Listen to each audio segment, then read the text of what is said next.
Okay, let's go ahead and launch into the news. This first piece, I thought about not airing yesterday. In fact, yesterday I decided at first not to play this. I read the writer's analysis of it, but I didn't show the video. You know what? It's not obscene to show you what war really is. It's obscene to glamorize it like a John Wayne movie and not be honest. And so we're going to show you this video here. And believe me, this is nothing compared to some of the videos. This is the recipe for success. This is the 40,000 dead conservatively, most of them women and children. This is the carpet bombing and leveling of major cities and towns in Libya and foreign al-Qaeda forces coming in to the country. So I want to read this as I did last night, but then accompany it with the video. And I know a lot of families watch the show every night.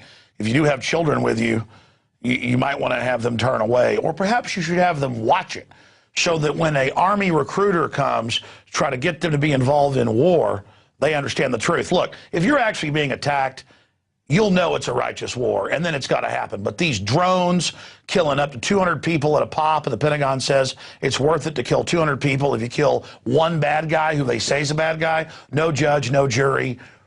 This is dehumanizing everybody. It's one thing to have war when somebody assaults you, and it's right there face to face.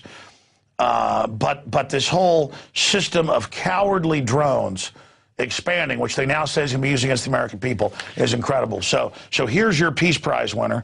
There he is, right there with the Nobel Peace Prize. They're actually talking about giving him another one.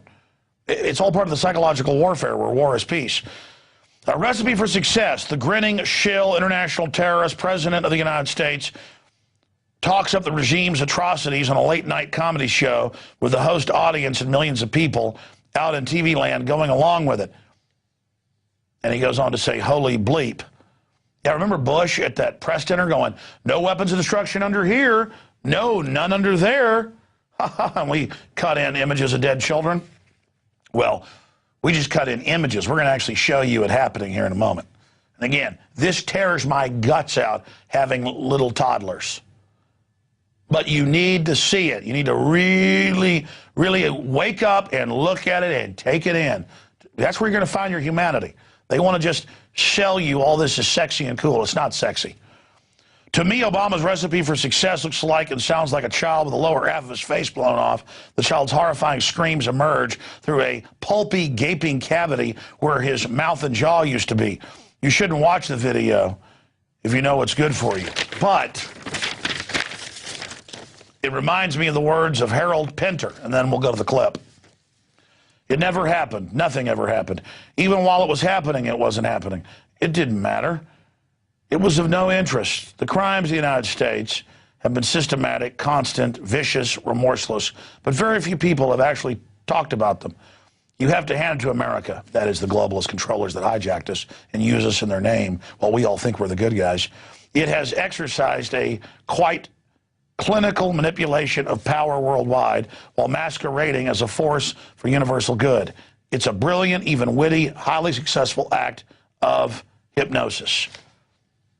Okay, let's go ahead and go to the recipe for success. You have a foreign proxy army, al-Qaeda in this case, come in. They start shooting police, blowing buildings up. The government fights back. And then you just bomb the entire infrastructure out, killing at least 40,000 people, bombing apartment buildings, you name it. And then you call it freedom and liberty because the Peace Prize guy's doing it.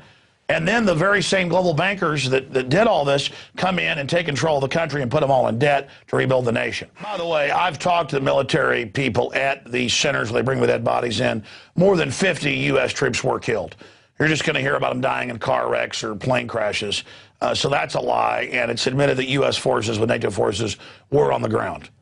So just more lies from this piece of trash, this murdering piece of garbage, this Hitler wannabe, this puppet minion piece of trash, Barack the mass murderer, the butcher of Libya, and Mr. Torture that all you mainline liberal scumbags love so much. War is peace, freedom is slavery, ignorance is strength. Well, there's your John Wayne for you. That's modern warfare, not men out on a field lining up with their swords and hacking each other up, whether it's good, bad, or indifferent. It's men. It's unchivalrous, it's illegal, it's trash, it's pure wickedness. And that's what bombing cities is. That's what it is. And I heard that swollen, demonic, heroin head blob, Rush Limbaugh, earlier this year, say, hey, we're a wimp nation now. War is about bombing cities and killing everybody. Why? Because Hitler taught us that. He bombed cities. And so then we bombed them 10 times as bad, dropped atomic bombs on people. You know, the Japanese at Pearl Harbor, they attacked military targets. I'm not saying that was good, but it was damn military targets and men that signed up to have their jaws blown off, not little kids like that. And all these crimes are going to be brought back on America tenfold. Don't you ever think we're going to escape our karma or the fact that we reap what we sow, what comes around goes around. Man, I am God-fearing. Let me tell you, when you look at the million-plus dead Iraqis, the biggest percentage children, that's nothing. I could show you a charnel house, hours of kids, but nobody gets upset about that. But when the Marines grab a puppy and rip its head off or throw it off a cliff, everybody gets mad because that's a dog. See, humans have been dehumanized. Everybody gets upset about a dog, but the globalists are trying to take that video down everywhere. They can show you violence all over YouTube all day long. But they can show you American citizens jumping out of buildings that are burning. But they will not show you stuff like that because they want you to romanticize these sickening wars. God almighty. And of course, you watch that kid's just been drug in there quickly and they hold him down and get his pulse.